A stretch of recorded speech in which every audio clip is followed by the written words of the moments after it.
We are live today. Today on the PT podcast, we have Jerry Bobb of Super Taters back on for round 2 of discussions about Lafayette, the Lafayette food scene, his business, and all of that good stuff. Our studio sponsor today, and has been for a little while, is OptimizeGP.com, Optimize Generator People. So power your home with confidence during any outage, especially around this time. Hurricane season is in effect. Thankfully, I don't think we've had any hurricanes really to speak of, but you know. No, I think we had a scare maybe early in the week or something, or maybe last week. Yeah, nothing crazy, but yeah. So Optimize Generator People specializes in reliable home standby Generac generator solutions and expert service. Control your power, control your life. With OptimizeGP.com. All right, with that, let's get the episode started.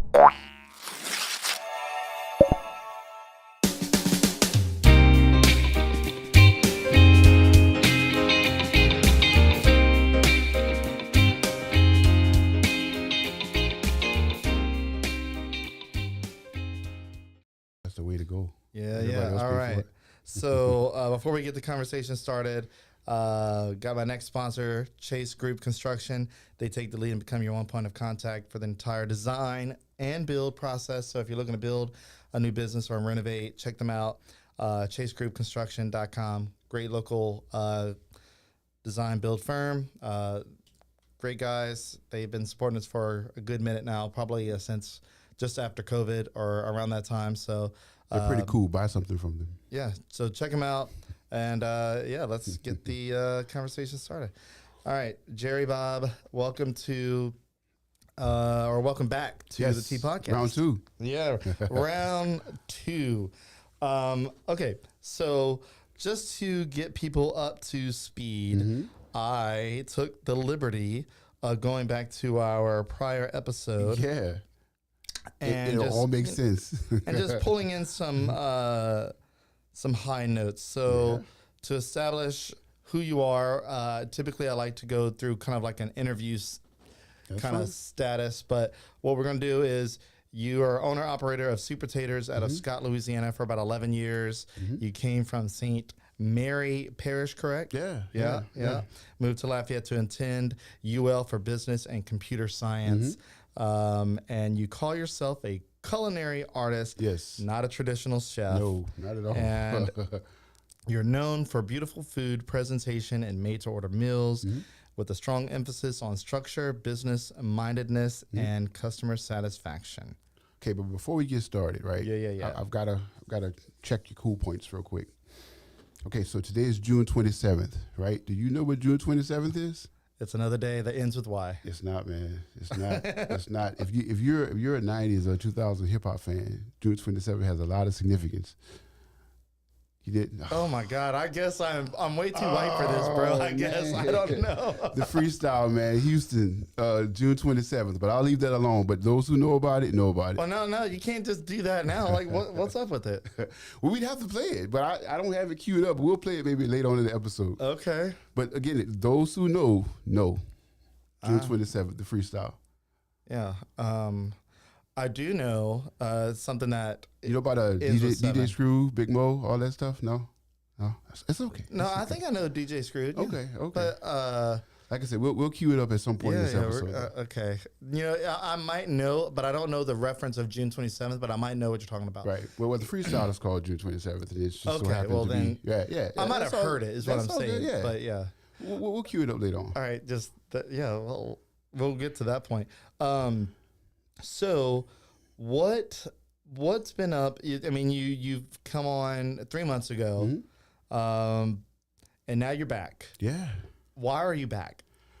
I've got a lot to talk about, man. And you know, I talk and I communicate, but sometimes you wanna have the opportunity to network. You befriend people, you network with people, and sometimes you can share platforms, and sometimes there's a message that you want to get out, and your friends assist you with doing that, right?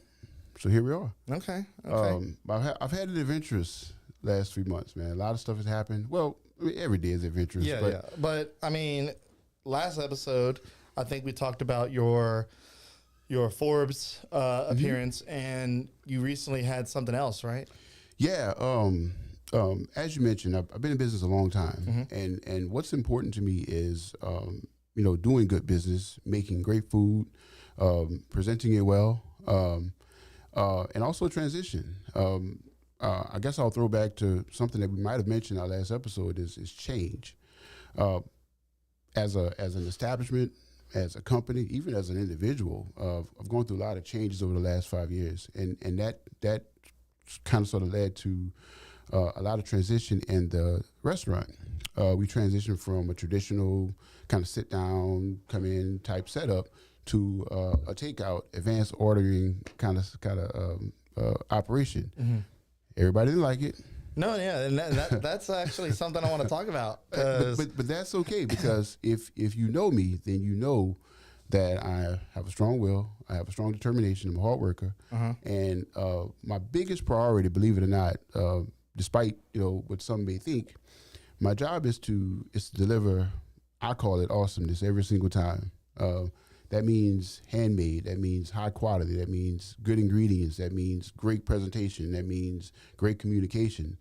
So I changed my entire operation to go back to where I called it my foundation, which was people.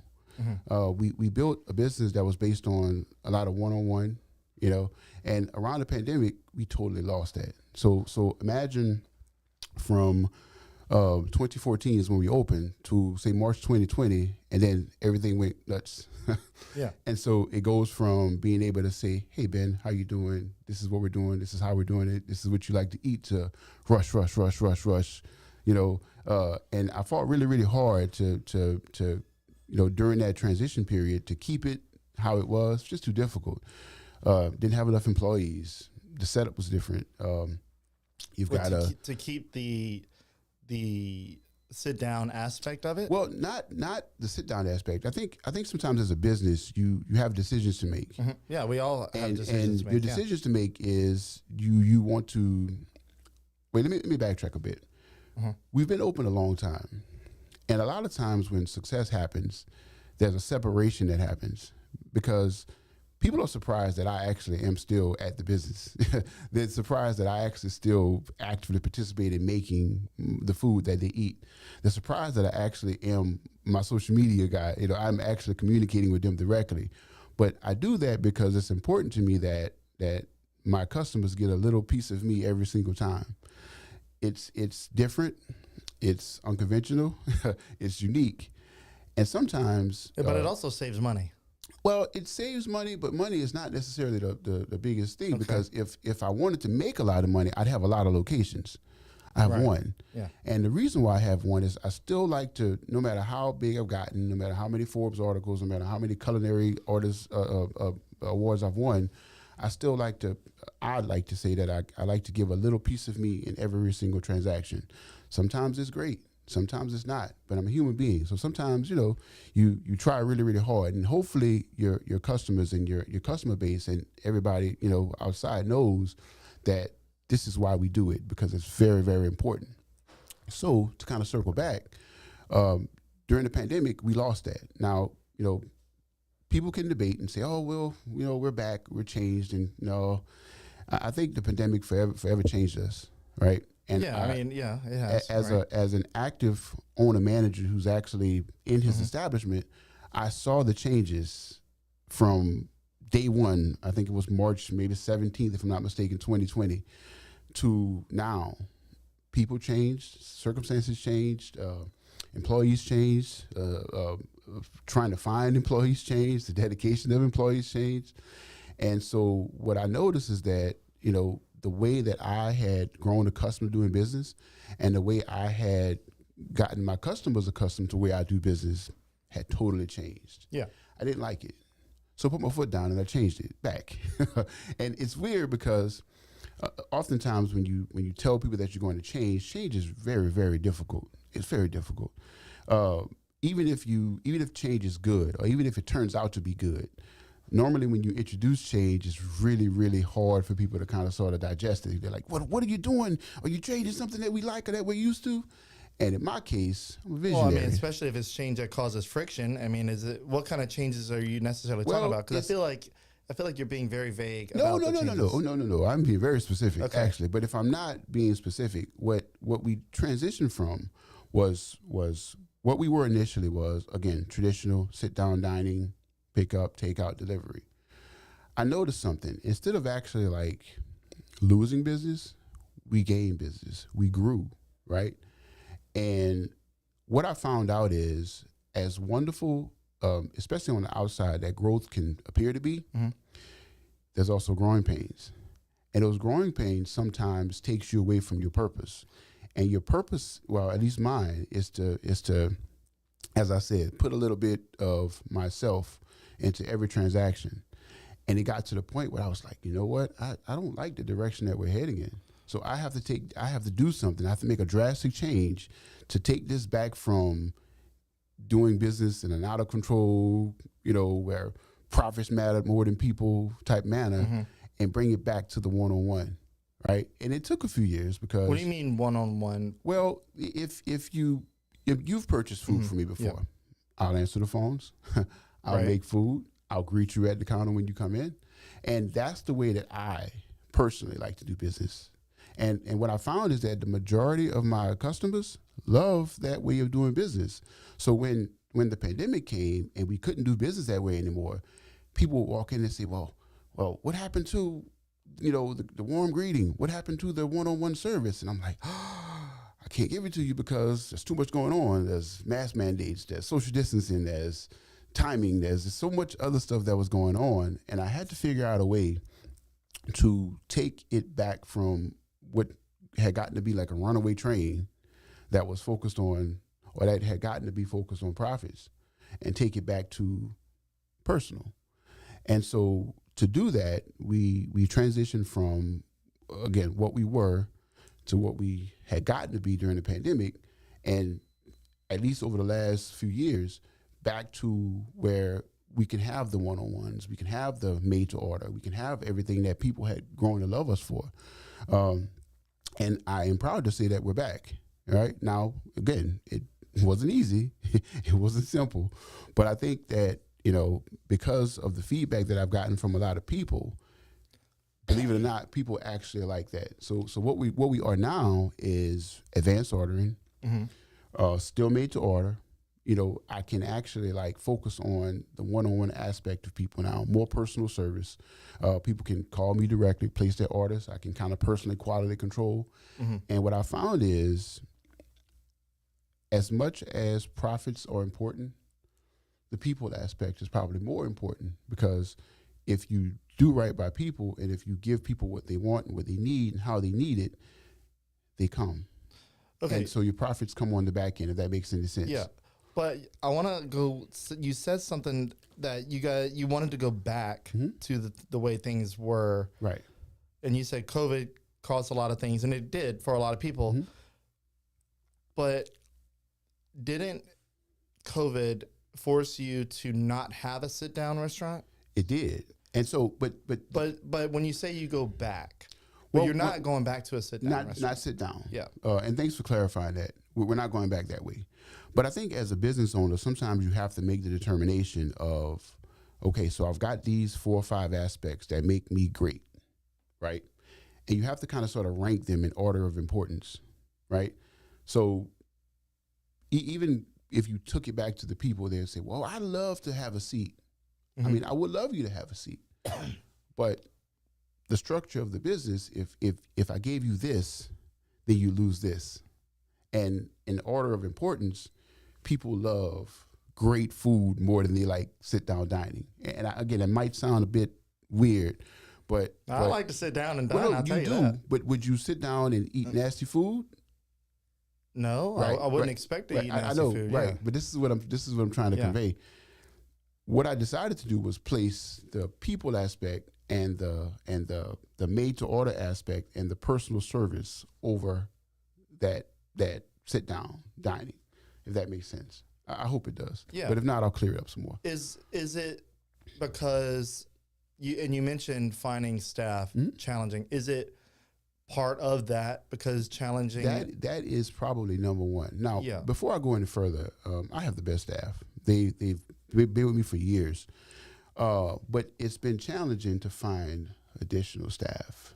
It's been challenging to find people that even want to work in service and hospitality these days. And you know, I'm sure there's a lot of restaurant owners, different type of hospitality fields, and they can probably agree with me. You know, you can hire someone and they'll quit tomorrow. And you can't build your entire operation on unstable conditions. So that's something that I observed during the pandemic, that you know, there's a lot of chatter where people say, well, people don't want to work anymore. It's not so much that people don't want to work anymore. They don't want to work for little money. They don't want to be cursed out. They don't want to be disrespected. They don't want to work long hours. You know, they want to go to work and they want to have fun, you know, and be treated as human beings. And I find that in the hospitality industry, that's almost non-existent, you know. And so if I'm an 18-year-old or if I'm a 17-year-old and if I've got the choice to go to work into a place where I can be myself and dance on TikTok and do all this other stuff, or do I want to stand behind a counter and have someone disrespect me and treat me less than a human? What would you choose? Yeah, I'd go dance. Exactly. Yeah. And I think that's what a lot of people are choosing these days. They're choosing non-hospitality, non-service, non-restaurant jobs, right, which is, as a whole, our industry is suffering. We can't find people. We don't have reliable people anymore. I mean, I get that, but I look around, right, and I see other restaurants that have staff. Of course, no, they don't have staff. They're giving the impression that they do. And again, I know this is kind of sort of multi-layered here, but I mean, when you say they're giving the impression, like whenever I go sit down at Fizzo's, they have people that come up to the table. It's not the owner. We're trying our best. Is what we're trying to convey to people. But and quite frankly, I don't.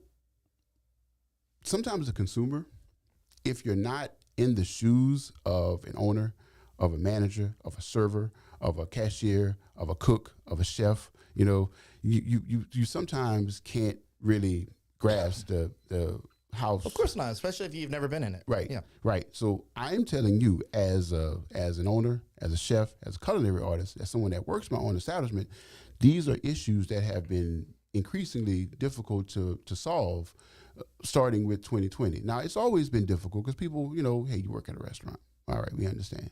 Right. But it's gotten progressively worse. And so what I decided to do, instead of actually like fighting an uphill battle, I decided to cut the fat. You know, let's cut out that part of the restaurant. And what I now can do is I can guarantee that you get more reliable, on time, right? Again. So you run lean. Yes. And I guess what I'm saying is like the way that my restaurant is set up is totally unique. It's totally not the norm. And I get it. But what I've realized is that there's something that people are asking for, that, remember I told you that priority ladder that I decided at some point between 2020 and maybe like 2023, it's like, you know what, Jerry? This is pretty difficult. Yeah. This is pretty difficult. People aren't coming back. We aren't going back to 2019. We aren't going back to February 2020. And so, you know, so again, I mentioned that I'm a visionary. So I tend to kind of sort of daydream? No. That's not what a visionary is. A visionary is a creator. Okay. A visionary is someone that can actually like take percentages and take numbers, and we look at things and we say, okay, so this is the direction that our industry is going in. And so, you know what? Cut the fat. Let's make adjustments. Which is probably why sometimes you get so much backlash as a visionary, because you can actually see things, or you can actually like prepare for the future. But I don't want to call everybody else as if they don't see, because I don't know what everybody else sees. I know what I see, right? And I know that the priority for me is to set my business up for the future. Right. And so to set my business up for the future, it involves adapting to trends, right? Sometimes trends that the normal consumer or the normal person may not be able to see. So my priority is to make sure that my business survives, whatever, right? And if I notice that employees are harder to come by, you know, satisfaction is harder to come by, or that for this entire time of hospitality, what do people complain about? Customers being mistreated, you know, having to work and do extra stuff that they probably don't really feel like doing. So what we're doing as a business is adapting to the changing conditions of the industry. Yeah, no, I get that. So another thought that came into my mind is about all the changes and having and this is your words, a little piece of you in every instance of the company. Do you feel that you like? I mean, I'm trying to be careful the way I phrase this. I feel like you have some level of wanting to be able to control every part of your business. And I want to tell you something about that. You said a word, control, right? And the question I have to that is, whenever you go to a restaurant and your food is messed up, how do you feel? Well, obviously it feels bad. You want the food that you wanted, right? And you've driven all the way home, and then you're like, oh, they gave me the wrong food. Well, if I'm sitting down, I'm sending it right back to the kitchen at that moment. Right. But what if you're picking up and you're driven all the way home? Yeah. What normally happens? And maybe you may not be that particular guy, but people, they complain. They drag the restaurant on Facebook. They drag them on Instagram. Yeah. They let Chick-fil-A forget a straw. Right. I've driven home and Chick-fil-A forgot a straw, and I'm like, gosh, dog it. Exactly. Now, thankfully, I had straws at home. Right. But you know what I did as a customer? I let Chick-fil-A know. I said, hey, just let you know, you slipped up. And guess what? I wasn't mean about it. Right. But they send me a little coupon like, hey, here, we apologize. Right. Here's a chance to, for us to redeem ourselves. So what if that was a way that you could eliminate that stuff? Instead of having complete and total control. Well, not so much. Well, I guess you can call it control, but it's more so quality. It's more so consistency. So I'll give you maybe like an example. Would you be able to manage or juggle 4 things, or would it be easier for you to juggle 2? No, I can only juggle 2 balls, so that's all I can do. So, as a restaurant, I've decided that instead of juggling 4 or 5 centers, you just have 2, maybe 3, and it's a lot easier for you to quality control in that way. Right. I mean, less things fall through the cracks. I get it. Exactly. So you can better quality control. You have, believe it or not, happier customers, more consistent product, better food costs, and I'm talking to my restaurant owners and managers because our food cost variance is very critical. Our labor is also an important thing. What if you can save labor? What if you can save your food cost variance? What if you can have happier customers? What if you can have more consistency in what you serve and what you do? That's so when you say control, you have to actually like break that down and say, okay, what does control mean? It's not. I don't wake up in the morning and say, "Hey, let me control everything." I don't say that. But what I realize is that what I'm built on. What I'm built on is, and this is my individual establishment: quality, consistency, right, and of course customer service. And a lot of times when you've only got 2 arms and you've only got one of you, there's only so much you can keep an eye on, right? So what part of what I decided to do was, again, decrease the centers, decrease the areas where you can go wrong, right? And so if you're only juggling 2 balls, so to speak, you can now ensure certain things. You can make certain promises. So I can get on my social media account and say, hey, my customer, I love you and I appreciate you coming. I've got a menu the size of Ambassador Caffrey, right? And since I'm a culinary artist, I can create almost anything a customer can want from me, right? So instead of them actually calling a 16-year-old and the 16-year-old answering the phone and saying, "Well, Mr. Jerry's not here," or we're only limited to drink. What was it? Your cheeseburger from the rodeo cheeseburger we talked about the last time. Yeah. You can't have that because we don't have it's out. Right. But instead, you can actually have a direct line to the owner, the creator, the head chef, the culinary artist, and he'll tell you exactly what time to pick up your food, and you pick it up. And guess what you do? You get it, you pay for it. Yeah. So you turn what could have been a 20-minute wait into a 2-minute wait. And you've gotten the best customer service ever. You've gotten waited on personally by the person that's in Forbes and all these other things, right? And you actually get what you paid for, and you come back. Okay. I understand all of that. So here's my response to that. If you like the size of your restaurant as is, the pace as it is, I think that's great. If you want to have hands-on, not if you don't want to call it control, hands-on your business in every aspect, call it what you want. But if you want to grow your business at all, scale it, whatever that looks like for you, whether it be make the location bigger and output more or expand to other locations, you can't, obviously, you know this, you can't expect to have complete and total hands-on approach to every single aspect of that business. But guess what? That's why I have one on purpose. Right. Because I don't expect to, let's say, Raising Cane's. But I want you to hear what I just said. Super Taters, believe it or not, was created to be one of one. Okay. Way back in 2014. Now, no one knew this. So you had no plans to expand at all?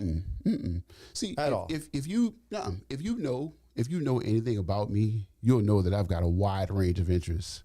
Yeah. I dabble in movies. I dabble in commercials. I do almost whatever I want to. You can call me a Renaissance man if you like, right?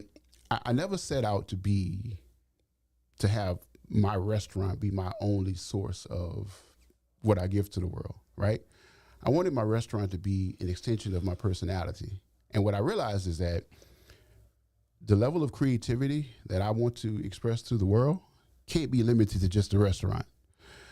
If you've ever seen my menu, again, it's the size of Ambassador Caffrey. I designed it that way on purpose. I have something to say about that too. Right. Go ahead. But I designed it that way on purpose to give my customers options, to give my customers a range of freedom to create what they wanted to.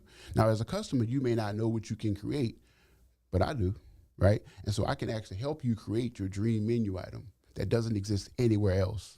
So what I stress is uniqueness. What I stress is consistency. What I stress is, you call it control, I call it actually giving my customers what they desire. And I think that once you've carved out a niche, you people have certain expectations. And so you can't go from a restaurant that is based on quality control, that's award-winning, that's based on certain things, to being a restaurant now that's kind of sort of random. Because now, believe it or not, people get more upset because you're not what you used to be. See? And so hopefully now we're circling back to the part where I said that that's why it was important to me to change, to give the people back what they desired from me. And so in order to give them that part and to guarantee them that part, something else had to go. Yeah. Okay, there's some stuff I want to ask you about. I got to get my next sponsor in because we are 27 minutes in, and typically I like to do this at about 15 minutes in. So we have definitely got a lot covered. Real quick before we go to my sponsor, Catherine Lemoyne, who's a big fan. Hey. Catherine, she says, the club wrap is my weakness. And then Elizabeth Saunier says, hi. Hey, Elizabeth. All right, so real quick, my next sponsor, Music Academy of Acadiana. I'm going to keep this short and sweet. They are Acadiana's best music school in the area. They're locally founded, got a lot of students. They teach everything, every student, your voice. They teach audio production. They have an award-winning in-house recording studio. Check them out, Music Academy, Acadiana.com. I appreciate their support. Okay, so going back to the size of your menu, and you referenced the size of Ambassador Caffrey, and then you also previously just mentioned that having an employee, let's say you're not there to have hands-on approach to this, and an employee has to try to answer a question from a customer about the menu item, being that the menu is the size of Ambassador Caffrey, you can't expect an employee to know every in and out of the menu. Wouldn't it be fair, and referencing models like not Chick-fil-A, Raising Cane's, who have a very limited approach to the menu? Wait. I know, but I want to finish my thought. Because you can talk too. Go ahead. Wouldn't it be fair to that employee to have a more narrow scope and to allow that employee to understand the menu greater? Because you can't expect an employee to know every single thing, like I just mentioned. Exactly. But in order for you to output more and to be more consistent without having the complete hands-on approach, wouldn't it be fair to have a more limited menu? Well, that's something that a consumer that doesn't work in the kitchen would probably say, and that's okay. But I mean, Raising Cane's, and that's okay. They are super successful. And Raising Cane's is fast food. It is. And I don't like to talk negative on anybody, so I won't say that. But they're fast food. I'm not. I'm one of a kind, and I know that, right? I know specifically how I design my menu, and believe it or not, and I want you to kind of quote me on this. If you've been to my restaurant, I have a small restaurant, but guess what? I have a nationwide and a worldwide footprint. You understand what I'm telling you? So it's kind of like I'm taking the non-conventional approach, which works. It works well for what I do and for what I serve, right? And it doesn't have to make sense to anybody else. But in April, I celebrated 11 years being open. You know how many fast food restaurants have come and gone? Yeah, a bunch. Yeah. So guess what? That means I'm doing something right, and I'm doing it on a large scale. So what I've decided to do was have a small restaurant, so to speak, as in square footage, but have a universal impact. And if you don't believe me, check Forbes, check my latest feature in Food and Beverage magazine, right? Check my other Forbes article, right? Check my other nationwide articles, right? People are actually like adapting to my system. Now, I'm not here to force anybody to do anything differently from what they're doing. Yeah. But guess what? Okay. I'm bold, I'm fearless. I do what I feel is, I'm a unique individual, and I try to make sure that I inject some of that into my restaurant. What I realized is that, especially when I opened, that was something that was missing in the restaurant industry, and I like to say that I gave something unique. If I didn't, I wouldn't still be around, especially in an area that's such a hotbed for restaurants like Southwest Louisiana. There's a restaurant that opens every day, and it's probably that 10 that close every day, right? For every Southern Classic Chicken, there's a Zaxby's, that didn't make it, you know. And when you think about a Zaxby's, you say, oh, this is a nationwide place or a regional place. They may have so many locations, and they only had chicken fingers, or maybe a few more things. But Zaxby's has a little bit more on right, the menu. That was my King's, mistake. yeah. But I guess what I'm saying is that one may argue that specialization is very effective, right? And I can actually argue the same thing. I can say being one of one and being really, really great and being very unique and being very trend-setting in that one lane works very well. It just takes a certain type of person. So I didn't open Super Taters so that I can open one on every corner. Never did, right? But I do have a brand, and I do have a footprint that extends way past my zip code. And I love that, actually. I love it when a big time TV somebody or a big time publisher interviews me, and it's like, man, how many locations do you have? This is a great concept. I've got one. And to tell you that I've probably gotten more press, more compliments, more recognition because of my one than some companies that have nationwide restaurants. So what I've decided to do is, instead of having a lot of restaurants that are so-so, that are okay, I've decided to have one that hits the mark every single time. Okay.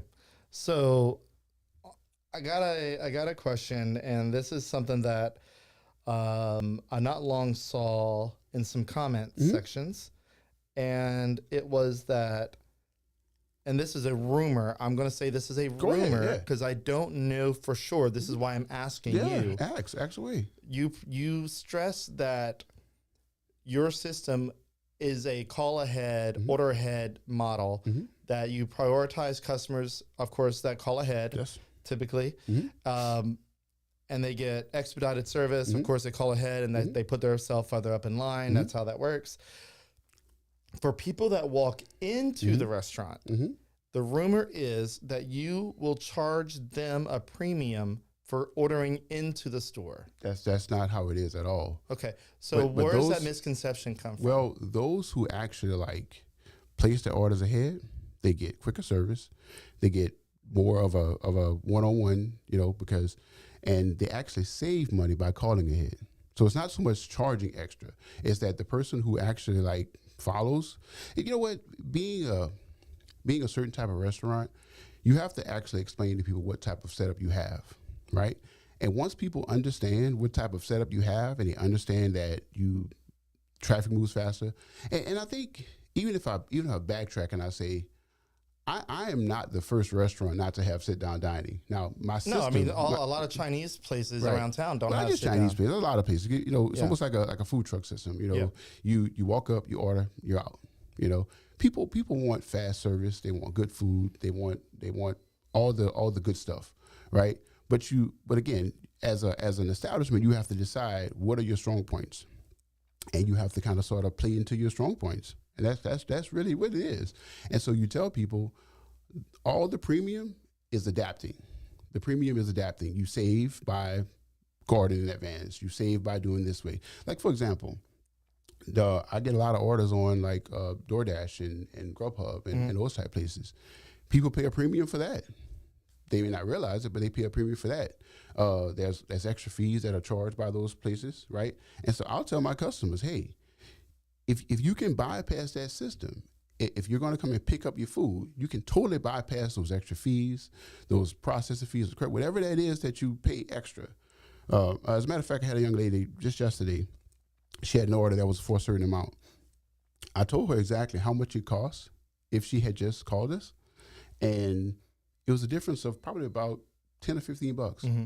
So that's why I don't use DoorDash or anything. But I'm all about trying to save people money.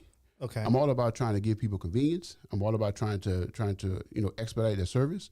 I mean, I even have people that you tell them, hey, you can wait 20 minutes for me to make your food to order, or you can call and tell me what time you're going to come, and you pick it up and you're in and out in 2 minutes versus 20.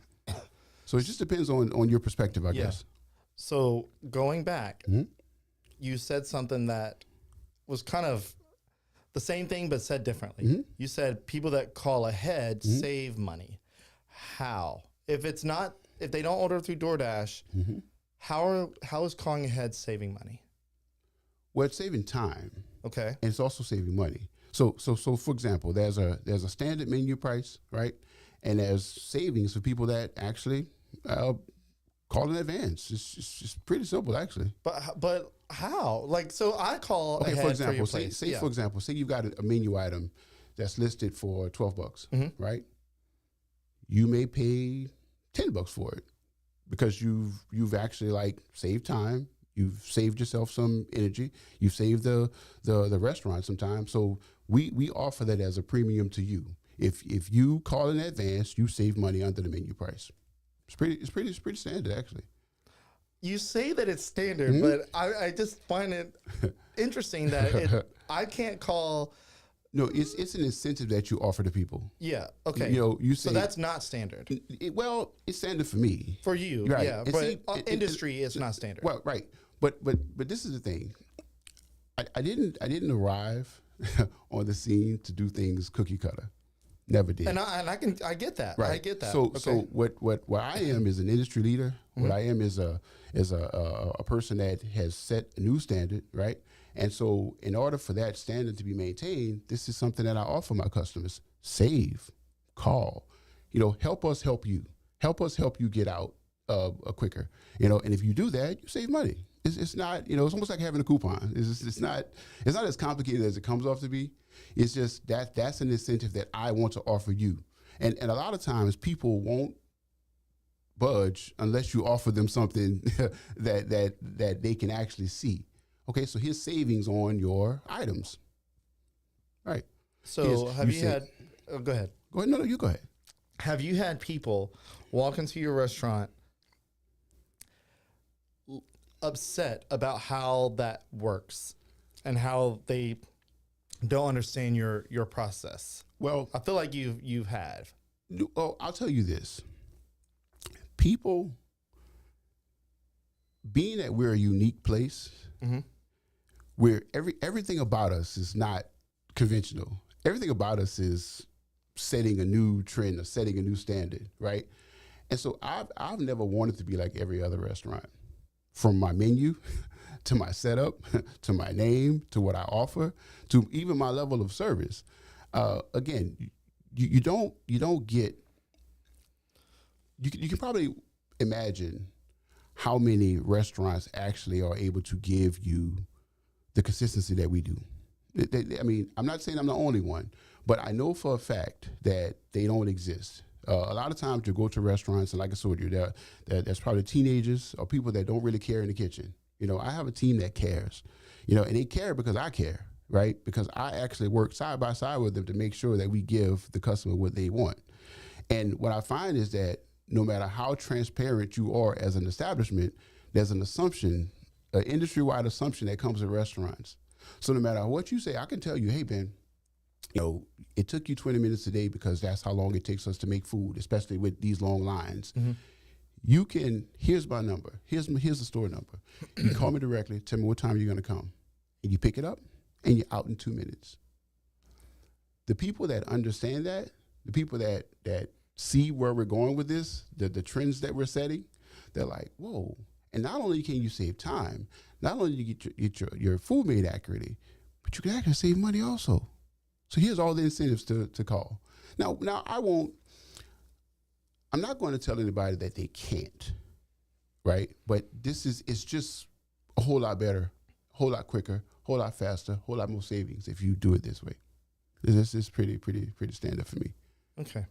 So now, in that same kind of vein, mm-hmm.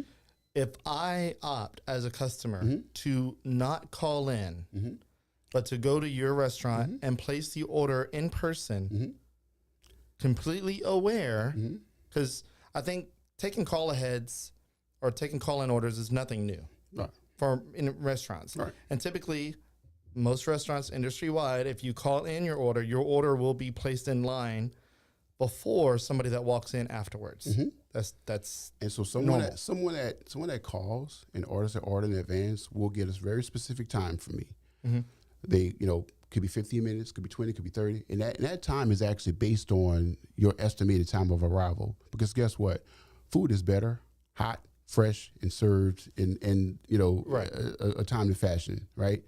Now, I don't think that it's fair to have someone that decided that they wanted to order now and not ahead to have to wait behind somebody that actually ordered ahead of time. Does that make sense? Yeah, it makes sense. But what I'm getting at is if I as a customer fully aware mm-hmm. and expecting to wait mm-hmm. my fair share of time, if I go in and order, is there a perception that I should not have done that when I walk into your place? Of course. But see, when you change the type of and I'm sure as a person and as a maybe career, like you've gone through transitions, right? And when you enter a new phase in your life, you change. You change. Now, if you like, you can hold on to old habits, so you can hold on to old things, or you can actually transition to the new. It's almost like having a new job. Will you abide by the old rules of the job that you used to have, or will you adapt to the new rules of the job that you have now? I know where you're going with this. No. Just answer that question. Is it a yes or no? Or will you? All right. Say you worked at Wendy's. Now you work at Raising Cane's. Okay. So say you worked at Wendy's, but now you work at Raising Cane's. Mm-hmm. Would you sell junior bacon cheeseburgers out of Raising Cane's window or no? Of course not. Because that's not. That's not the brand and the product. Or will you say, okay, that was Wendy's. Uh-huh. Thanks, Wendy's. We appreciate you. Now I'm working at Raising Cane's. Now I'm 100% chicken fingers and tea and lemonade and so on and so forth. Right? Mm-hmm. And so that's the way I see it. If you're going to go to Wendy's, then you go to Wendy's. If you're going to come to Super Taters, this is what we do. That you can't carry assumptions from the place that you were before to the new place. You can't carry assumptions from, say, McDonald's to Wendy's. You just can't do it. So my job is to make sure that people know exactly how I operate, right? So that way it can help them have a better transition to coming to see me. Okay. I get that. Mm-hmm. I get that. Thinking of someone who is literally just casually seeing your storefront, walk-in traffic. Literally, they passing by Piggly Wiggly and Scott. They see your place and they go, "Oh, cool! I see the sign. I see the door. I walk into it. I order." Right. Why would that customer be expected to call ahead if they just saw your place? Actually, they won't be. Okay. Right. But that's what it felt like just now. What we'll tell them is, okay, we'll take your order. We'll greet you. Have a seat. Now, the people that have called have a specific time. It's almost like setting up an appointment. And maybe that's a better example. Excuse me. If I went to the doctor's office, they'll say, "Well, you can walk in, but we'll see you in between appointments," right? But if you have an appointment, the likelihood of you being seen is greater, and the likelihood of you being seen at, say, 10 a.m. or 11 a.m. is greater. So what I've done is taken elements of that and put it in the restaurant industry. It's new. It's different. Honestly, it's different. Okay, so Ben gives me a call. Hey, Mr. Jerry, I'll be there at 11:30. Guess what happens with Ben's order? He gets priority. He gets his stuff made. And when Ben walks in the door, "Hey, Ben, how you doing? We've got your food here. You can come on. You can cut the line. We'll give you your food, and Ben is out in 2 minutes versus 20. Okay, so what's the distinct difference between someone who calls ahead, orders, versus someone who goes in, orders, and puts their place in line? They have no place. The place. How do they not have a place? Hold on. Hold on. Let me make sure, because I see what you're trying to do here, and I'm gonna make sure that we have this platform where we're gonna say it correctly, right? What you're trying to imply is that there's some type of inorganization, but it's not. I'm not saying that there's inorganization. I'm trying to understand your method. You asked me a question, yes. So you got to allow me to answer it, right? I just made sure I made it very clear. It's like setting up an appointment, right? So that means that if you called and you set up your time that you're going to come and pick up your food, you're coming to pick it up at 11:30, right? Yeah. So the kitchen knows, hey, you're going to be here. Ben's going to be here at 11:30. So make sure that Ben's food is ready, hot, ready on in the window or waiting for when Ben walks in the door. Now, that person that decides to walk in, we're not going to mistreat them. So I don't want to give that impression either. But at the same time, if you want a certain level of priority, then you call. You can't. You will be served, but you're going to be served in the order that you were received. Because I think that for years and years and years, there's been a lot of disorganization in the restaurant industry. Even based on that, people are like, "Well, it's a free for all." I'm not saying it's a free for all. No. I'm telling you. Okay. I'm telling you, right? As a restaurant guy, a guy who prepares food, there's a lot of disorganization in the restaurant industry. Yeah. The people don't know what standard is. They don't know what's supposed to be. What I do every single day for 11 years, I communicate with my crowd. I communicate with my social media followers. I tell them exactly what I'm doing. I tell them how I'm doing it. I tell them when I'm doing it. I tell them where I'm doing it. So the people that support, they know, right? It's not a mystery. It's not some secret society. No. It's if you want to order from Mr. Jerry, this is how you do it. This is what we do. Yeah. And I think that sometimes people that either they either don't want to see it, they don't like to see it, or they like to kind of sort of pull you into a category where you're fast food. And I've never been fast food since April 1st, 2014. I've never been fast food.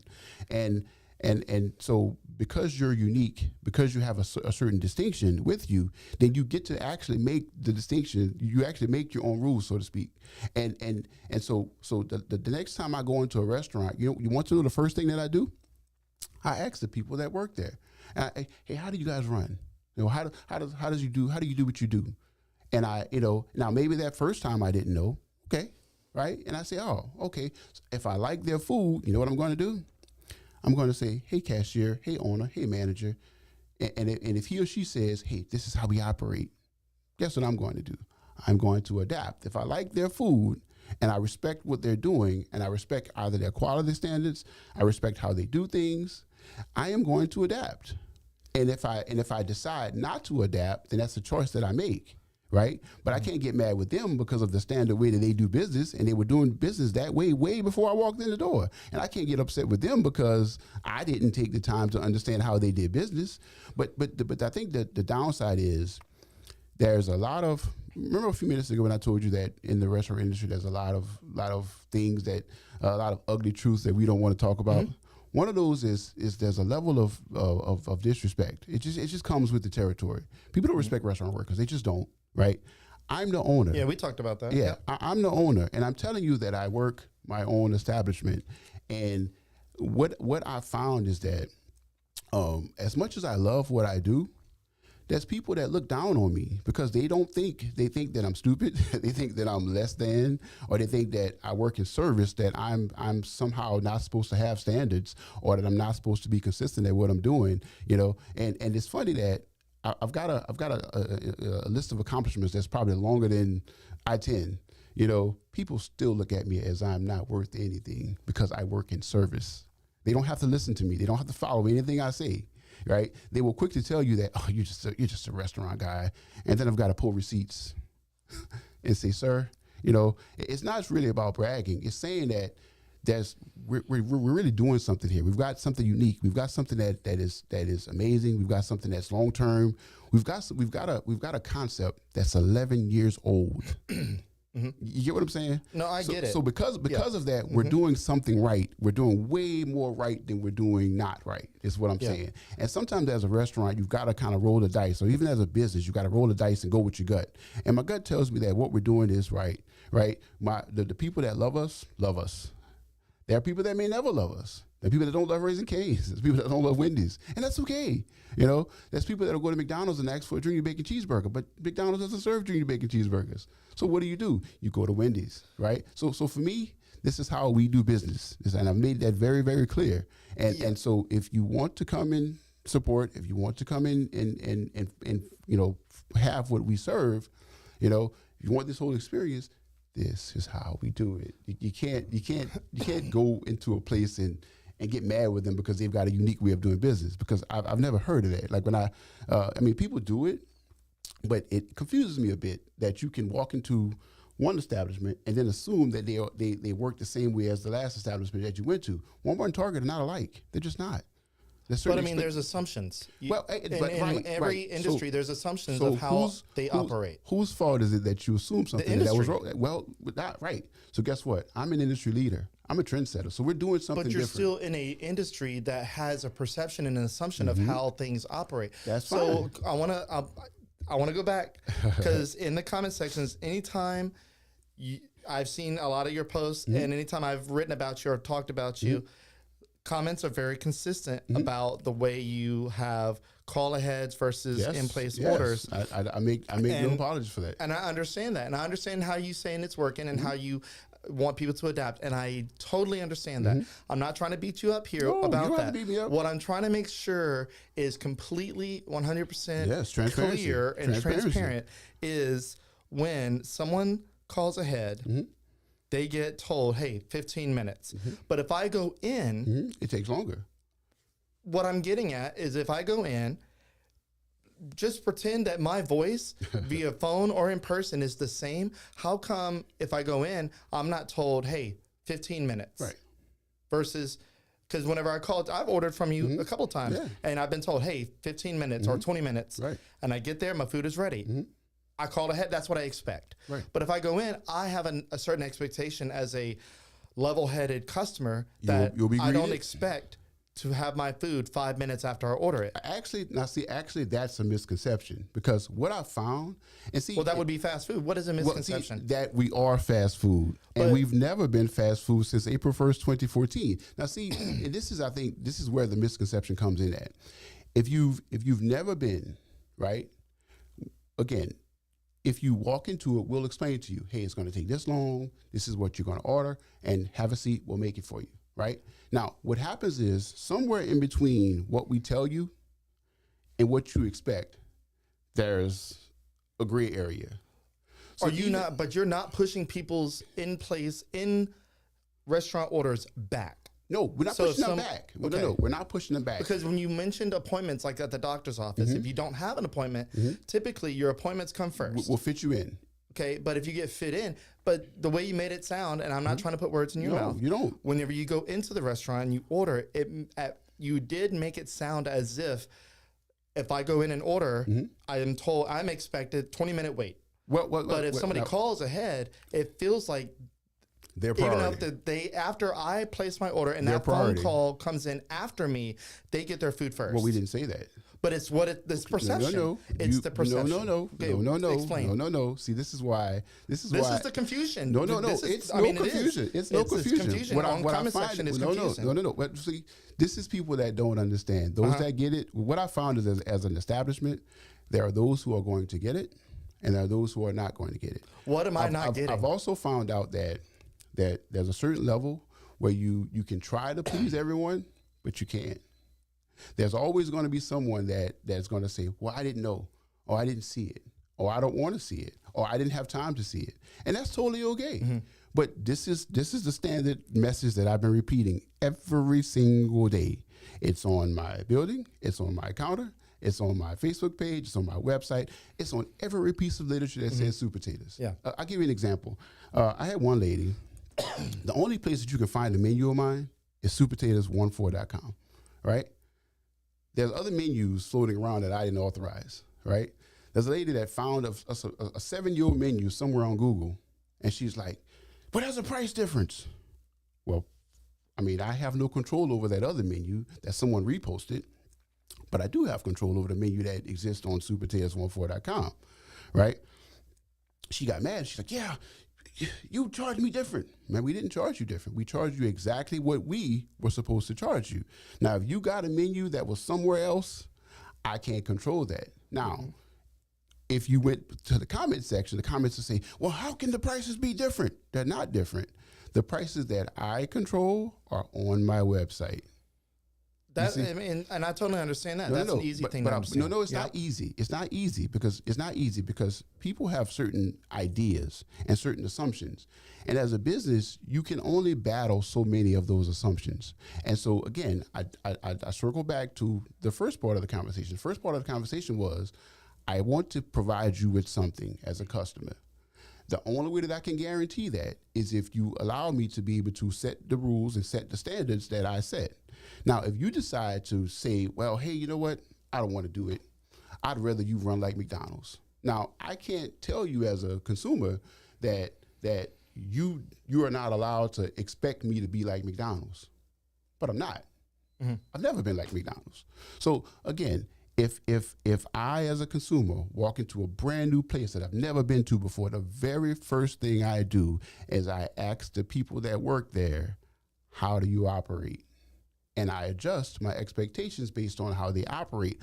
I'm not going to walk into a place and bully them and force them to adapt to the way I assume, right, versus the way they actually do business. Because if you ever heard about anything, right, how whatever goes, you can't, you can't walk into a place and say, well, this is the way I thought you ran. This is the way I thought you operated. And you're entitled to feel that way. You all really are.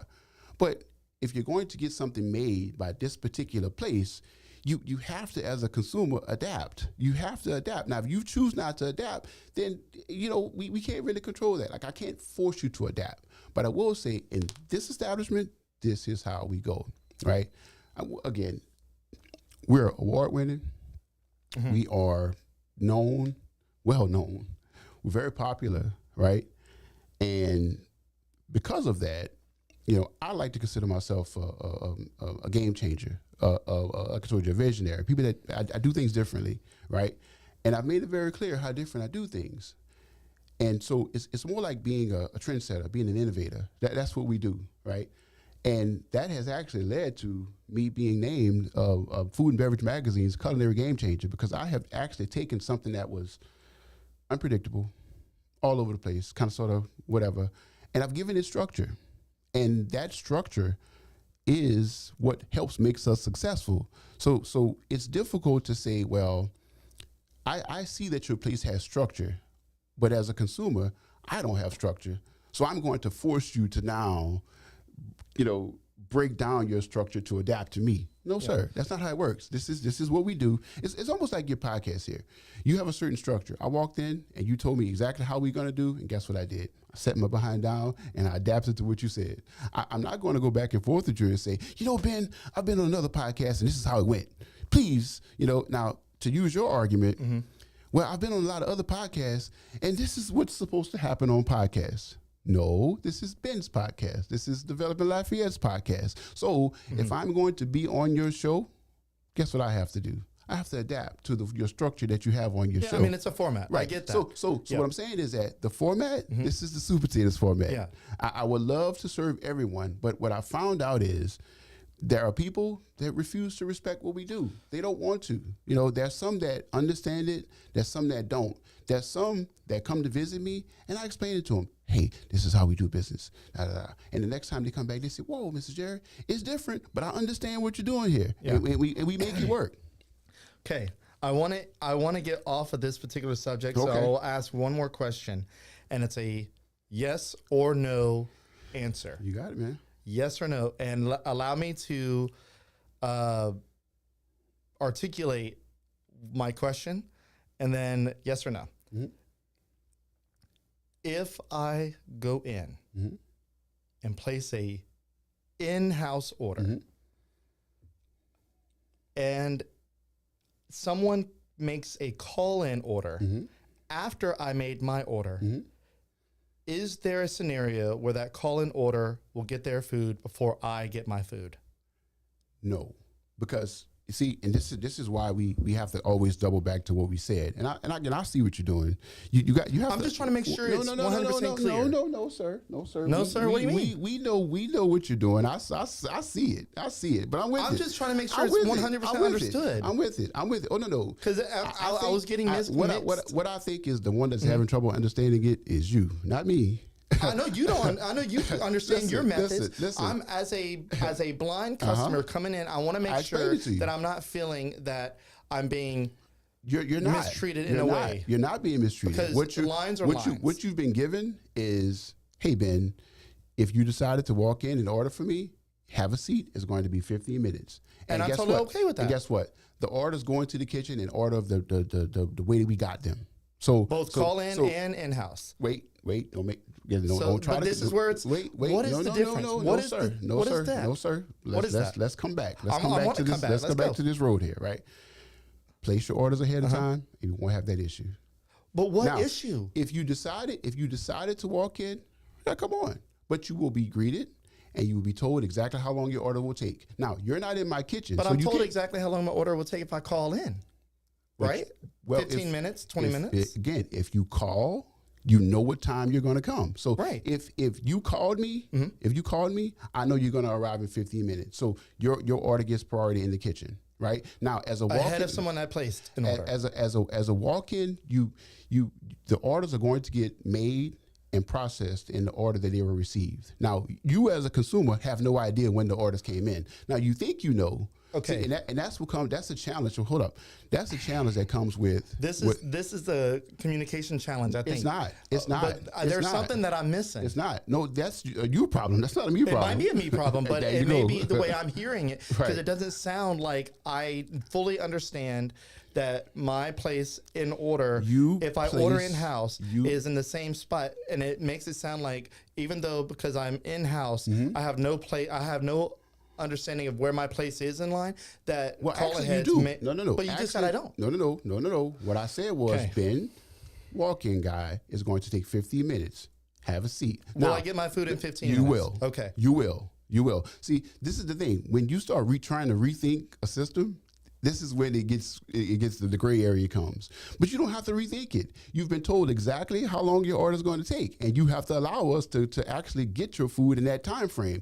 You can't go and sit down and after 2 minutes say, "Hey, it's been 15." No, it hasn't been 15. It's been 2.5. So, sir, we've got it. This is a system I created, and the system works. It works really, really well. Okay. I think what happens is when people try to reinvent the wheel, you don't have to reinvent the wheel. You just have to follow instructions. But I think that's the most difficult. I feel like you are trying to reinvent the wheel a little bit. Oh, I have. Yeah. My entire establishment is going against the grain. But that's the thing. That's the people have a hard time understanding the grain. No, they don't. Okay. No, they don't. Sure, it feels like they do. This is my menu. Yeah. The menu is understood. I understand this that. Is my menu. The process of ordering is this is the phone number. Call it, and you'll get your food in the time frame. You can walk in, we'll make it for you. We'll do everything on our power to do it. But the food gets made in the order in which it was received, right? So if you walk in restaurant wide, you may have no idea how many orders are ahead of you. You may think you know, but you don't know. I know, that's what I'm alluding to. So let's say there's 10 orders that are in the queue. I walk in person. I'm a number 11. Wait. Yes now, or no? Wait. Now, didn't I just tell you that it'll take 15 minutes? So why are you? So why I'm are not. you? I'm out of place. Wait. No, you're not out of place. What is my? No. I may have to write this down so that you can understand this. Oh, right? Lord. I may have to. Right. Your food is made in the order in which it was received. So 1, 2, right. 3. Right. If I now, call in or if order in person. Yes. If you're sitting down and someone walks in, you have no idea when that person placed that order. You may think you know, but you don't know. Why do you keep saying that? Because you don't. Did you? I don't want to know. I just assume. Exactly. So then follow. But if that's a place in line, if there's an order in it which was received. No, sir. 1, 2, Listen, 3. See, this is where I think the level of condescending and disrespect comes in, because I think Am I condescending? I think that people think that they know better than you know about the operations of your business. So if I tell you as a customer that your order will be made in the order the order which was received, then you don't have to second guess that. What you need to know is that your food will be made fresh, handcrafted to order in 15 minutes. That's it. That's all you should be concerned about as a consumer. Now, if you wanted it faster, if you didn't want to wait, if you didn't want to be in queue, you pick your phone up and say, hey, I'm on my way. Make me this. I'll be there in 15 minutes. Why not put a sign on your door, call aheads only? It's there. It's on my Block counter. your door. It's on my counter also. See, what you're telling me is that I have to now make up for the lack of people that don't read my signs. Why not just have a ghost kitchen? See, now you're telling me to reinvent the wheel. You like to reinvent the wheel, though. No. I reinvent it to where it's comfortable for me. I don't have to do what Ben said. A few minutes ago, you know what we said? I walked into your doors and you told me this is how the T podcast runs. I didn't tell you how to do anything. Made a couple of suggestions. You said, okay. You don't have to change it into where I don't have to. But if I don't adapt to the rules that the way Ben runs his T podcast, then you don't have me as a guest. It's pretty standard. It's pretty simple. But I think that people want to try to bully you to change into what they think you should be versus what you actually are. And I am very transparent of what I actually am. But then people say, well, you're that. No. This is how the restaurant runs. This is how it runs. This is how you're able to be a culinary game changer. This is how you're able to do this stuff by setting trends, right? Now, if I'm transparent and I explain to you how it works, and you're saying, well, I don't want to do it that way. Okay, so this is the alternative. The alternative is that you have to now wait. It's not that difficult. Seriously, it's like people sometimes make it more difficult than it has to be. I want to say around. Somewhere around the pandemic time, we became a specialty restaurant that specialized in caller heads and that type of stuff. This is what we are. Can't change that. This is what I've decided to be as a restaurant. The same way I told you that I can't go into Raising Cane's and get mad with them or get upset with them because they don't make Dreamy Bacon cheeseburgers or because they don't make burgers at all. I have to walk into Raising Cane's and I have to say, this is Raising Cane's. They serve chicken fingers. I either get a 3 or I get a 6 or get a 4 or whatever many it is, right?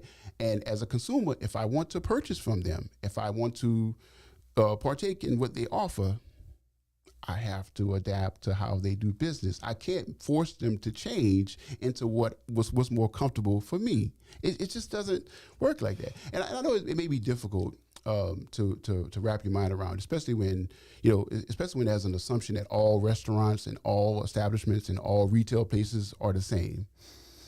It's not, unfortunately. It's not. So what I've adapted into is a system, is a type of restaurant that works better for what we do, right? My menu is non-conventional. My setup is non-conventional, right? The entire way, even the concept is non-conventional. I get it. I do. But because I have a unique concept, I have a unique way of operating. And so we'll try our best to explain that to each of our consumers, right? And my thing is, if I am working hard to let you know how we do business, it's hey, this is it. You want to patronize me? This is how we do business. I won't break my entire structure, my entire system, just because I have somebody that's like, well, I don't want to do that. I mean, what else is there? Again, this is your T podcast. This is how Ben runs his system, right? This is how you run your page, right? This is how you run your business. Me, I'm an expert at Super Taters, right? I can't take my Super Tater system and try to input it in your business. I can't do that. Just like you can't take the way you run your business and come and tell me how to do business at my operation. Again, that's why I'm a creator. That's why I'm a trendsetter. That's why I'm a culinary game changer, because we have truly changed the game. But you can't make history. You can't do things a certain way by not shaking things up. And somewhere during the pandemic, the entire world got shaken up. And I decided that if the world was going to be shaken up, then I have to adjust to it. Now, did I like adjusting? No. Do I like adjusting? No. I mean, even now, sometimes things are different every single day. But guess what? The system that I have, it guarantees that you get on time, quality, you get VIP level service, right? You get one-on-one, right? And you get accuracy. We now I'm not saying that we don't mess up, because we're humans, but I found that doing business the other way, it was all over the place. It was unorganized. It was something that I no longer felt comfortable with. So I changed the system, and here's the new system. And I would love every single person to purchase things for me. But what I found out is everything is not for everybody, right? This is how we function. This is how we do business, right? And I'm not going to change that simply based on the fact that someone doesn't want to respect what I do or how I do it or the structure that I've established. And when I tell you that April 1st, 2014 is when we opened, and we celebrated our 11th anniversary on April 1st, 2025, we're winning over here, man. We're winning. And so I like to invite every single body to come to see me, right? But this is how we function. It's important for me to have a level of transparency to where people understand exactly how Super Taters functions. Super Taters doesn't function like any other place. And that's okay, because we're not like any other place. We weren't designed to be like any other place. We were designed to be 100% unique, 100% trendsetters, 100% different. Our menu, again, I told you, as long as Ambassador Cafe, right? As long as I attend, I've got 100 different potato options, right? I've got 30 different sandwiches. I've got 15 different wraps. I've got 6 different soups, that all that we serve every single day. You can call me and you can literally get anything made that you want that's within my power to make. How many places can you go and find that? Not too many. Exactly. You see how this uniqueness is coming out here? Mm-hmm. You see? And because I have a desire to be unique, to be a standout, to stand out from the crowd, to be weird, whatever, however people want to define that type of stuff, right? What I do, it works. It works really, really well. And I will challenge any single person, right, to find a place that provides the size menu that we have, the consistency that we have, even the accessibility that I provide or that I offer. I'm like, man, listen, I'm just a regular guy that runs a business. Yes, I've got a few notches on my belt, but really my objective is to satisfy the customers, right? And in order for me to satisfy the customers, what I decided to do was cut the fat, eliminate all the red tape. You don't have to talk to random people now. You can call me directly and say, hey, Jerry, this is what I want and this is how I want it. And I can guarantee you that you show up and you show up at the time that I tell you to, you're going to get your food, you're going to have it, and you're going to be on your way. And that's that, man. We can talk about this for another 6 hours, but this, you'll notice something about me. I know exactly what I want. I know exactly how I'm going to do it. I think a lot of people may not know that about me now, but that's kind of sort of why my restaurant has the structure and has the success that it has, because we've decided that this is the way we're going to operate. And I think it's almost like having a cheat sheet for a test, right? If you're going to come and take a test and I say, hey, here's all the answers. You can pass the test by, here's the answers. And you say, no, I don't want those. You're entitled not to take them. But you can't get mad because you didn't pass it, because I gave you all the answers. I gave you the blueprint. I was very transparent about exactly how we do what we do. And you're like, well, I don't care. I don't really care. Because that's basically what you're telling me, is that I don't really care how you do things, because I'm going to go off of my own assumptions. But again, it's like going to opposite places. Walmart doesn't run like Target, and Target doesn't run like Walmart. And there's no way that you can go to either customer service desk at any of these different establishments and say, Walmart, Target does this. So, and then you leave Target a bad review because they don't run like Walmart. Huh? you know how asinine that sounds? You know, it's like, but if I'm going to patronize Target, I'm going to adapt to the way they do business. And it's just that simple. You know, the only confusion comes in is when people start to make their own assumptions and they don't actually like follow the instructions that are given. You know, it's how it is. But go ahead. You have any more confusing questions or questions that you're trying to boomerang at me? No. Do you feel I've bullied you? Oh, no, I don't get bullied, man. Okay. Listen, do you feel I was condescending? No, listen, I'm going to tell you something. Again, what you need to know about me is exactly, you see what you get. I'm authentic. I'm direct. You know what I mean? I'm transparent. You know, I don't get bullied, man. I don't walk around and fear people. I don't walk around and fear situations, right? I'm a bold business owner. I told you, Super Taters is a solo venture, a totally unique concept, you know, and it takes totally unique ways to be able to run it. And I don't mind defending that. I'll defend those in the comments. I'll defend those on Facebook. I'll defend those on Instagram. I'll defend those on the T podcast. But this is how I do business. I would love you to come, right? But you can't come and bully me and change the way I do business. You can't, because the way I do business is what has made me successful. You see where I'm going with this? I don't think anybody's trying to change the way you do business. You are. I'm not trying to change your business. What you're telling me is that I've got all these assumptions about how all these other restaurants work. I'm not all the other restaurants. I am, what did I tell you? One of one. I am unique. From my menu to my structure to my establishment to all that stuff that exists, right? So if I am unique and if my establishment is unique, that means that I have a unique way of functioning, right? And that you can't come in and try to pull me in this direction or that direction, because I know exactly what I'm doing, and I don't mind communicating to you exactly how I do business. Again, the issue comes in that is when you don't respect the way I do business enough to actually adapt to the way I do business. You would rather try to make me do things according to the way you think I should do them and not the way I actually function. You say you pointed at me when you said you. Are you pointing at? No, but I want to make because I want to let you know I've ordered from you via phone. No, that's the only way I order from you. Right. Okay, I'm letting you know I'm not personally trying to change anything you are doing. Okay, so it's more rhetorical. It's not I know. necessarily I figured, towards you. But I want to make sure it didn't feel personal. No, I don't want to no. make this feel it's personal. Not personal. See, listen, and this is what I want to make clear to everybody, wherever people are. I love people, right? And I think I work very, very, very hard to make an establishment that is it's reliable, consistent. You know, I tell you something. I've had people say a lot of things, some negative, some great, some great. I'm not concerned with those, because 9 times out of 10, you know what they end with? But that man's food is very good and it's very consistent. And that's that. But the thing is, the why I'm consistent, the why I'm good is because I take pride in what I do.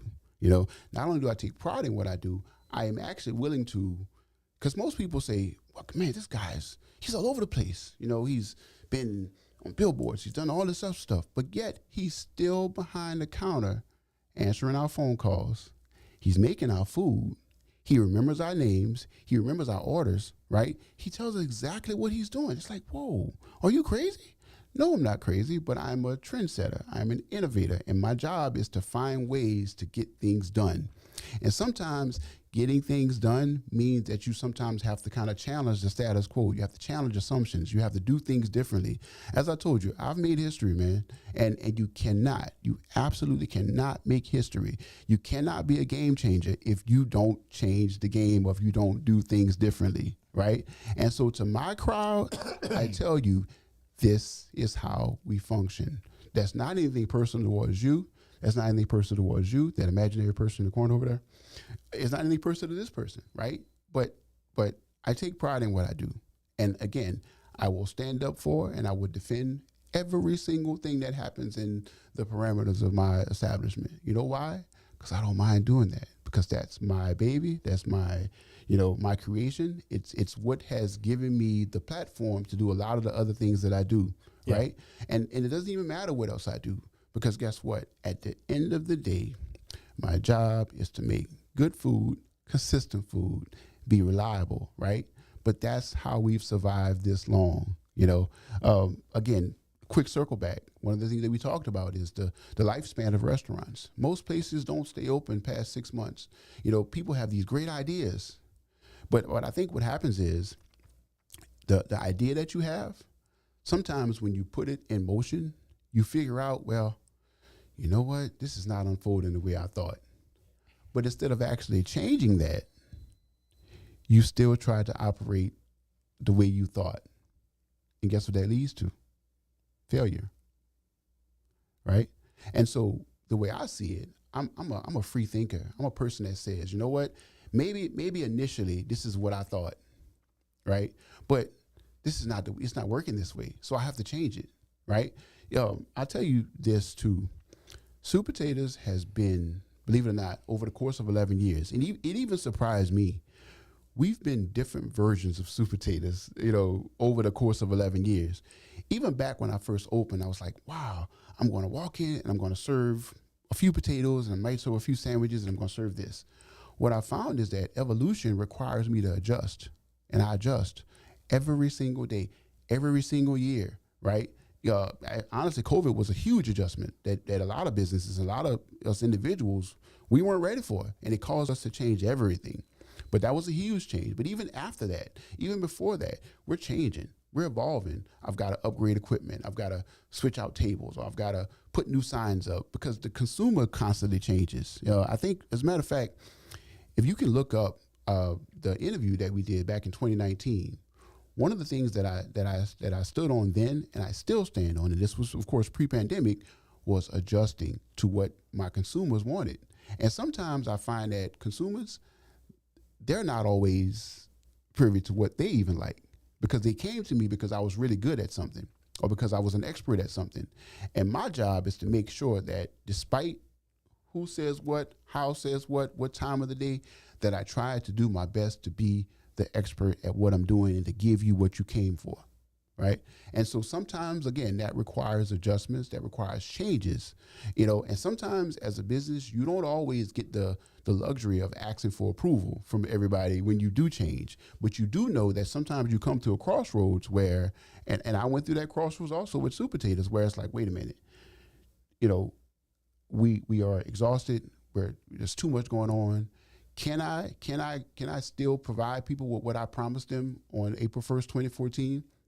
And so you come to that crossroads where, well, am I going to close down or am I going to adjust? So if this is my passion and this is my baby and I want my baby to survive, what do you think I should do? That's a question for you. Yeah. You adjust so you can survive.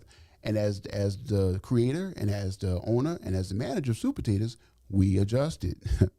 And when we adjusted, again, I told you, every single day for 11 years, and you can pull receipts, I communicate with my followers, telling them every day what I'm doing, what I'm not doing. I'm even as transparent as telling them when I'm having bad days and good days, and if I've gotten arrested or whatever it might have been. They know first. You follow me? And the reason why I do that is because it's important to me that they know exactly what I'm doing and how I'm doing it and how Super Taters is doing. I mean, even when it came to the point where I was like, whether I'm going to close or not, close down completely. I had to pray a lot, and I had to ask myself, is it something that I really want? Do I want it bad enough? And when I decided that, okay, Jerry, this is closing and this is staying open, let's stay open. So you're a praying man? Oh, I am. Yeah. I am. Listen, if I wouldn't be, I wouldn't be here, brother, at all. So I pray for guidance. I pray for the clarity. And so, and even if you are religious or not religious, what you find is that, let's see if I can say this correctly. Sometimes the things that God does doesn't make sense. It doesn't. But He's blessed me with the ability and the opportunity to do something. And I'm going to do it, brother. So when you pray, do you allow time for God to respond? Believe it or not, God guides me every single day. And if he guides you in a direction that you don't want to go, you don't. Are you going to buck that? You don't. You don't. Okay. See, and I think this is all of the magic of being human, right? We don't always make the best decisions. We don't always do the right things. You know, well, yeah, I know we're imperfect. I get it. Sometimes we have to learn by our mistakes, right?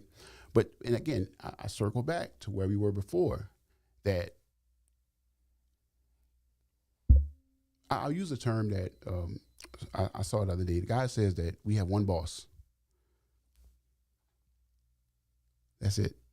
He guides my steps. He orders my steps, and he also gives me the courage, you know, the boldness, the assertiveness to do what I do. Because guess what? If he didn't give it to me, I wouldn't be able to do it. Okay. So it's almost like having I call it a bulletproof vest, you know. And again, if you're one of my followers, and if you're not, go check me out on social media, Facebook. You'll see my story, all that good stuff. You know, we went from being just a local somebody to a national, and at this point, almost a global footprint. You know, and trust me, that wouldn't have happened if I wasn't, you know, guided by him, or if I wasn't, my steps wasn't ordered by him, or if he didn't give me the courage to make the decisions that I make, or if he didn't give me the courage to go against the grain, or he didn't give me the forethought and the vision to challenge all the assumptions and everything. You know, what I find is that people out there, when you do something that people don't like, again, they will drag you from here to Houston. But guess what? My skin is so thick, you know, because I'm not guided by them. I'm guided by him. You know, you are doing something different. You're doing something unique. You're doing something that's never been done before. I mentioned earlier about making history. You know, if I told you that, you know, I'm a black man, I grew up poor. You're black? Listen, no. Seriously. Oh, no, I'm joking. I'm kidding. The odds have always been stacked against me. Always.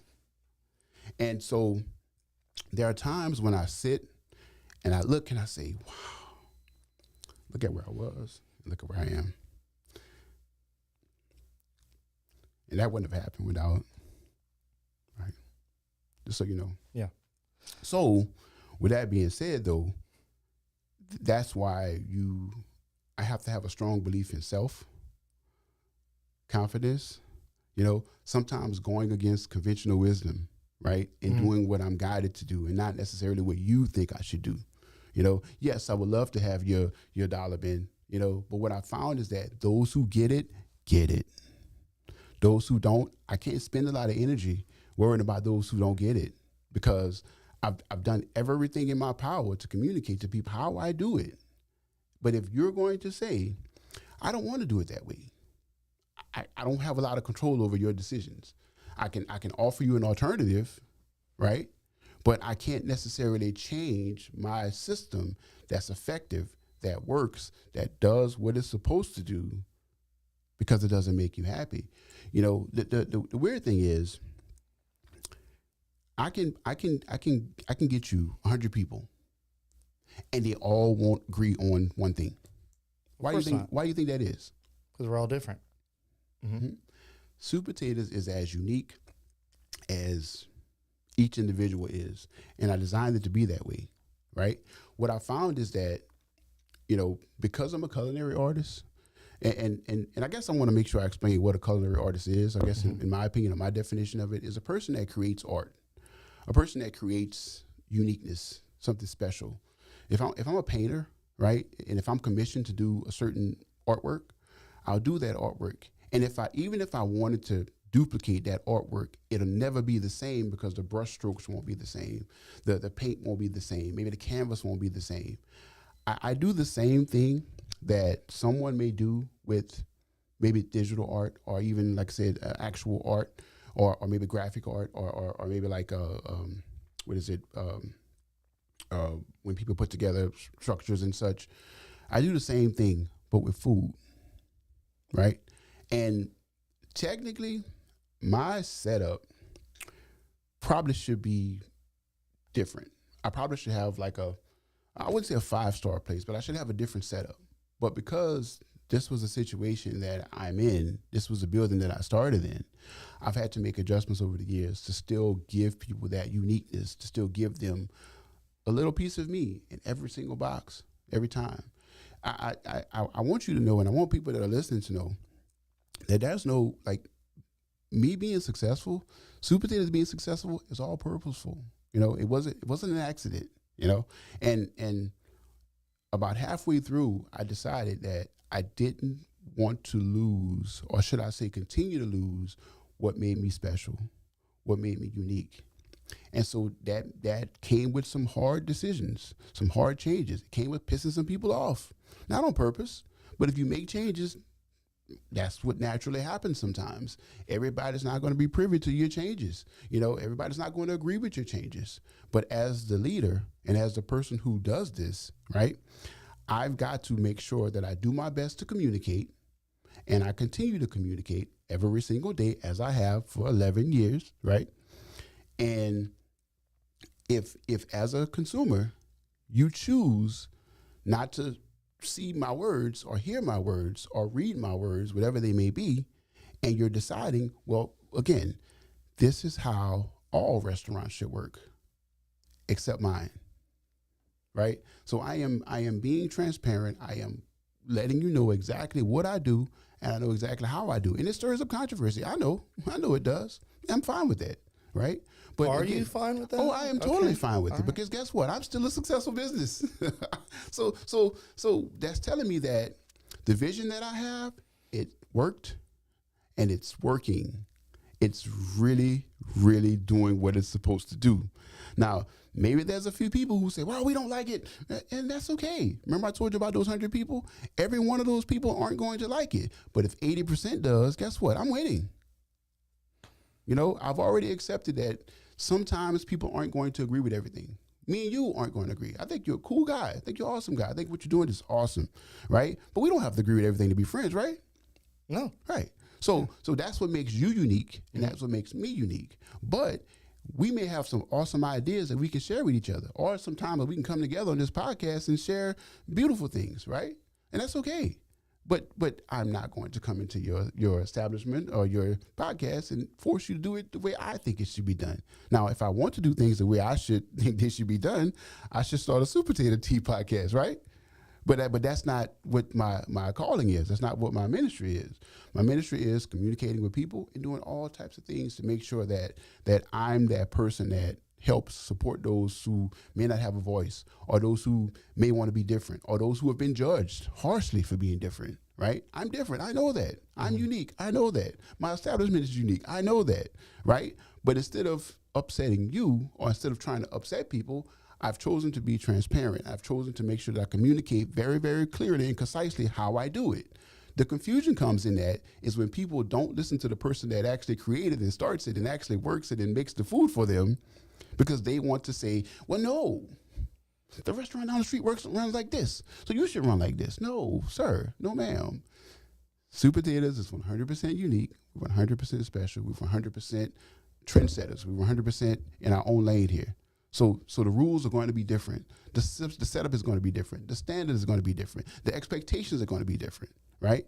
And so the adjustments that I made was to ensure that what we make and how we make it is consistent. Just fair warning, you have a comment section that you're going to have to, I'm sure, to go into and address a few things. I'm sure. There's some comments that I do not want to bring onto the episode That's okay.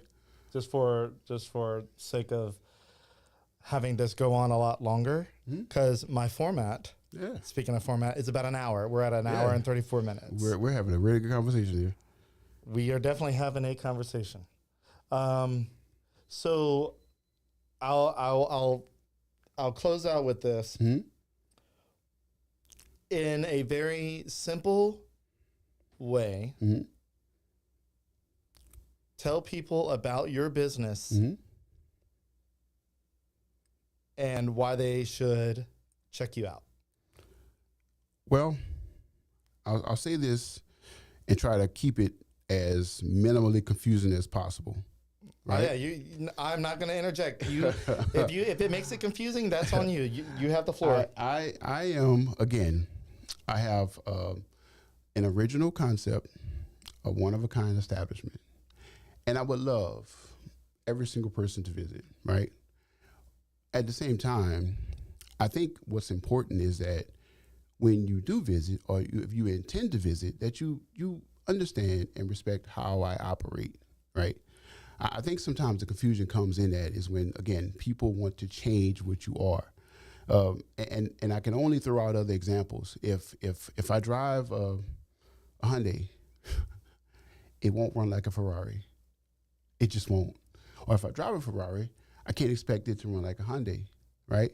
And not that I'm necessarily comparing Super Taters to either one of those. We're saying is that this is how we operate. You know, the only way that this works, you know, when you're doing business or when you're in someone else's space, the only way that it works is if you are willing to adapt to what that place does or what that person does or what that system does. Again, like being in a relationship, you know, you can't go into a relationship and say, I just want it all my way. A relationship is a two-way street.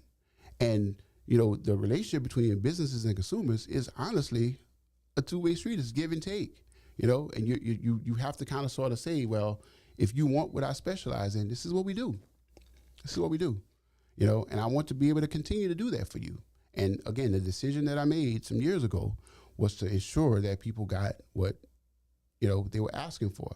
And believe it or not, because I'm an owner that runs my own establishment, that talks to, you know, each individual person, the vast majority tells me that they would prefer personal VIP style service where they can actually have access, you know, and so I go with the majority.